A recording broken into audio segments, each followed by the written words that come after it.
날마다 쓰는 나의 신앙일기 TV 데일리 큐티 나무향기입니다. 오늘은 미가 2장 1절에서 5절을 묵상하겠습니다. 그들이 침상에서 죄를 꾀하며 악을 꾸미고 날이 밝으면 그 손에 힘이 있으므로 그것을 행하는 자는 화 있을진저. 밭들을 탐하여 빼앗고 집들을 탐하여 차지하니 그들이 남자와 그의 집과 사람과 그의 산업을 강탈하도다. 그러므로 여호와의 말씀에 내가 이 족속에게 재앙을 계획하나니 너희의 목이 이에서 벗어나지 못할 것이요 또한 교만하게 다니지 못할 것이라. 이는 재앙의 때임이라 하셨느니라. 그때에 너희를 조롱하는 시를 지으며 슬픈 노래를 불러 이르기를 우리가 온전히 망하게 되었도다. 그가 내 백성의 산업을 옮겨 내게서 떠나게 하시며 우리 밭을 나누어 패역자에게 주시는도다 하리니 그러므로 여호와의 회중에 분깃의 수치를 댈 자가 너희 중에 하나도 없으리라. 요즘은 전 세계적으로 일어나는 천재지변에 대해 실시간으로 소식이 전해지는 것 같습니다. 화산이 폭발하기도 하고 큰 지진이 일어나 한 마을이 통째로 사라지는 소식도 듣습니다. 만일 어떤 사람이 평생을 노력해서 땅을 일구어 멋진 농장과 집을 지었는데 하루아침에 지진이 일어나 모든 것이 다 땅속으로 사라져버리게 된다면 그 사람이 얼마나 허망하겠습니까? 오늘 본문은 악한 자들에 대해 하나님께서 그렇게 그들에게 재앙을 내리시겠다고 말씀하셨습니다. 이 악한 자들은 밤에 죄를 꾀하고 악을 꾸몄습니다. 이들은 어떻게 하면 다른 사람의 밭과 집을 빼앗을 수 있을지 생각하고 또 생각하여 약한 자, 가난한 자의 분깃과 산업을 강탈할 계획을 세웠습니다. 그리고는 날이 새면 지난밤에 세웠던 계획대로 자기의 탐욕을 채워나가기 시작했던 것입니다. 이 모습을 하나님이 보셨습니다. 하나님은 이러한 행위를 죄와 악으로 표현하셨습니다. 하나님께서 미워하시고 반드시 바로 잡으셔야 하는 그 죄와 악을 이스라엘 백성들의 힘 있는 자, 부한 자들이 공공연하게 행하고 있으니 하나님의 마음이 몹시 아프고 괴로우셨던 것입니다. 그래서 그들에게 재앙을 내리실 계획을 세우시고 그들을 넘어지게 하실 것이었습니다. 하나님께서 이스라엘 백성들에게 땅에 대해서 법을 세워주셨습니다. 이스라엘 백성들이 애굽에서 나와 하나님께서 그들의 조상 아브라함과 이삭과 야곱에게 약속해 주신 아름답고 젖과 꿀이 흐르는 땅에 들어가게 되면 그 땅을 각 지파별로 그리고 각 가족별로 나누어서 대대로 영원한 산업이 되게 하셨습니다. 그래서 아무도 땅을 영원히 팔지 못하게 하시고 땅을 잃어버렸어도 다시 되찾아 줄 수 있는 방법들을 마련해 놓으셨습니다.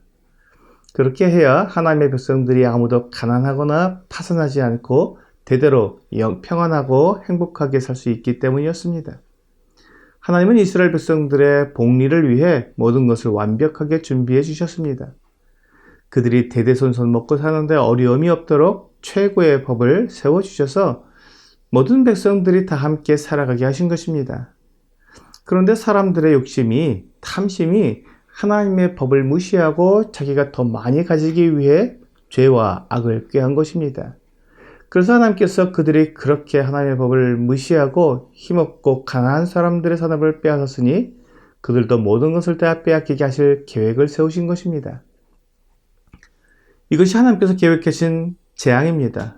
하나님께서 주신 산업을 빼앗고 강탈한 자들이 더 강하고 무자비한 이방 나라의 군인들에게 모든 것을 다 빼앗기고 사람들 앞에서 거드름을 피우지 못하게 될 것입니다. 사실 이방 군대가 공격해 오면 그들의 재산뿐만이 아니라 목숨을 잃게 될 것이니까 그들이 밤새 계획하여 빼앗은 땅과 집이 아무런 소용이 없게 되는 것입니다. 사람들의 어리석음이 여기에 있습니다. 돈이나 재물은 영원한 것이 아닙니다. 한번 돈을 모았다고 해서 그것이 영원히 내 수중에 있는 것이 아니라 돈은 들어왔다가 또 나가며 재산은 또 모았다가 잃어버리기도 합니다. 이 세상에 있는 것 중에 영원한 것은 없습니다. 하나님께서 이 세상을 불로 심판하실 계획을 가지고 계시기 때문입니다. 베드로후서 3장 6절과 7절은 이로 말미암아 그때 세상은 물이 넘침으로 멸망하였으되 이제 하늘과 땅은 그 동일한 말씀으로 불사르기 위하여 보호하신 바 되어 경건하지 아니한 사람들의 심판과 멸망의 날까지 보존하여 두신 것이니라 라고 말씀하고 있습니다. 하나님께서 하늘과 땅을 불살하실 계획을 가지고 계시다는 것입니다. 우리가 이것을 알아야 합니다. 이 세상은 사람이 처음 죄를 지을 때로부터 죄로 인해 더러워졌으며 하나님의 저주를 받았습니다. 그러므로 이 땅은 불로 살라질 것입니다. 또한 하늘도 천사들이 타락하여 하나님을 대적하였기 때문에 죄로 물들어서 하늘도 불로 살라질 것입니다. 그러므로 이 세상에 소망을 두고 살아가는 사람들은 잠시 있다가 사라질 것에 소망을 둔 어리석은 사람인 것입니다. 참된 가치는 영원한 것인지 일시적인 것인지에 달려 있습니다.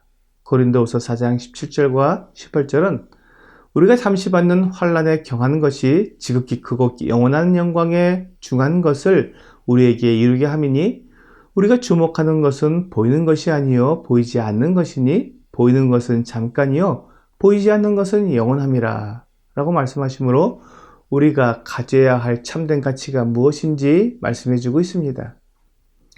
눈에 보이는 이 세상의 물질들을 위해서 내 생명과 시간을 낭비하는 것이 어리석음을 말씀하고 있는 것입니다.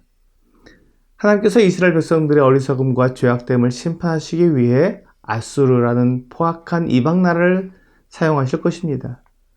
이들이 이스라엘을 공격하고 침략하게 되면 이스라엘은 모든 것을 다 수탈당하게 될 것이고 사람들은 다 포로로 끌려가고 죽임을 당하게 될 것입니다. 이러한 재앙이 그들의 죄악 때문이라고 하나님은 말씀하고 있습니다. 그러므로 그들의 탐욕이 그들의 멸망을 가져온 것입니다. 밤에 잠도 자지 않고 계획하고 꾸며서 남의 것을 빼앗았는데 그것을 나보다 더 강한 자에게 빼앗기게 된다면 내가 행한 모든 일이 얼마나 무의미하며 헛된 일이었는지 알게 되는 것입니다. 죄를 지으면서 또 하나님의 법을 무시하고 배반하면서까지 빼앗은 토지와 집 때문에 나의 모든 것을 다 잃어버리게 된다면 그렇게 죄와 악을 행할 필요가 없는 것입니다. 하지만 사람들이 하나님을 믿지 않고 보이는 것에 대한 욕심과 탐심 때문에 하나님의 엄미한 말씀을 생각하지 못하는 것입니다. 하나님을 두려워하고 하나님의 말씀의 법이 나를 정확히 심판하신다는 것을 믿는 사람은 하나님의 법 앞에서 정결하게 행할 것입니다. 오늘의 적용 질문을 보겠습니다. 탐심은 나를 어떻게 이끕니까? 탐심은 죄로 나를 이끌고 죄는 나를 죽음으로 이끕니다. 결국 욕심이 나를 죽음에 이르게 하는 것입니다.